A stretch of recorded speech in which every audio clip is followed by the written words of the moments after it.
Penses-tu avoir grandi dans un environnement sain? L'enfance est censée être une période de joie, de bonheur et de croissance, où l'on apprend à connaître le monde à travers les expériences que l'on vit avec nos parents et les personnes qui nous entourent. Malheureusement, certaines personnes n'ont pas la chance de vivre dans un foyer heureux. Si tu as été négligé ou maltraité pendant ton enfance, tu en souffres probablement encore aujourd'hui, sans savoir à quel point ta situation était toxique. Tu as peut-être fini par croire que c'est ainsi que fonctionnent les familles, et tu as peut-être gardé ces sentiments de honte, de peur et de tristesse jusqu'à l'âge adulte. Pour en savoir plus, voici 5 signes indiquant que tu as eu une enfance traumatisante. Numéro 1. Les réactions infantiles. Comment gères-tu le stress? S'il est normal de voir des enfants pleurer et piquer des crises pour évacuer leur frustration, il serait un peu étrange de voir un adulte protester de la sorte parce qu'il trouve une réunion ennuyeuse. En général, les adultes ont appris à gérer leurs problèmes d'une manière différente et plus mature. Mais si tu as subi des traumatismes dans ton enfance, tu peux te retrouver à revenir à des temps plus simples lorsque la vie devient trop difficile à gérer. C'est ce que l'on appelle la régression en âge, un mécanisme de défense par lequel ton comportement revient temporairement à des stades antérieurs de ton développement. Dans ce cas, lorsque tu es confronté au stress, tu peux avoir recours au langage des bébés, faire des crises de colère, te bercer ou faire les 100 pas pour te calmer, ou même utiliser des poupées ou des animaux en peluche pour te soutenir. Dans certains cas extrêmes de régression de l'âge, il est possible de pleurer en position fétale ou même de faire pipi au lit la nuit. Numéro 2. L'attachement insécurisant. En psychologie, la théorie de l'attachement se réfère à la façon dont nos idées sur les relations sont apprises par le biais de nos interactions avec nos parents ou les personnes qui s'occupent de nous. En grandissant avec un style d'attachement sécurisant, tes parents ont pu répondre à tes besoins en tant que bébé et tu as acquis une image positive de toi-même en apprenant à faire confiance à ceux qui t'entourent. En revanche, dans le cas d'un attachement insécurisant, les personnes qui s'occupaient de toi ont peut-être été si peu réceptives ou négligentes que ton esprit a décidé que les autres n'étaient pas dignes de confiance. Tu as donc fini par développer une image négative de toi-même qui peut te hanter jusqu'à l'âge adulte.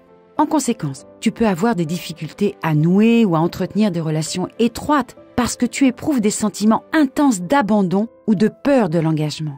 Numéro 3. Éviter les conflits. As-tu été autorisé à affirmer tes opinions et tes pensées lorsque c'était nécessaire? Ou tes parents ont-ils toujours rejeté tes idées et tes opinions? Grandir dans un environnement dédaigneux ou trop critique t'a peut-être appris à t'attendre à des réactions négatives de la part de ton entourage et t'a fait craindre la confrontation. Que ce soit avec ton partenaire, ta famille, un collègue de travail ou un ami, il se peut que tu sois incapable d'exprimer ton opinion et que tu laisses toujours les autres faire ce qu'ils veulent. Même lorsque les choses te dérangent, tu choisis souvent de changer de sujet, de faire semblant d'aller bien, ou même de te forcer à rester dans la situation inconfortable juste pour ne pas avoir à décevoir qui que ce soit. Numéro 4. Une faible estime de soi.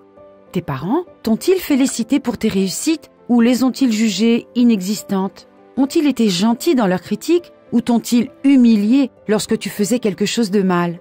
Si tu étais constamment critiqué pour tout ce que tu faisais, aussi petit ou insignifiant soit-il, tu as peut-être fini par croire que tu ne valais rien et que tu ne pouvais rien faire de bien. Ces sentiments peuvent perdurer à l'âge adulte. Ou même si l'on te dit que tu as fait du bon travail, tu continues à penser que tu ne l'as pas bien fait ou pas assez bien fait. C'est comme si tu n'étais jamais assez bien pour les autres ou pour toi-même et que tu vivais dans un état d'anxiété constant, te demandant ce que les autres pensent de toi ou s'ils t'approuvent ou non. Et numéro 5. Les comportements à risque.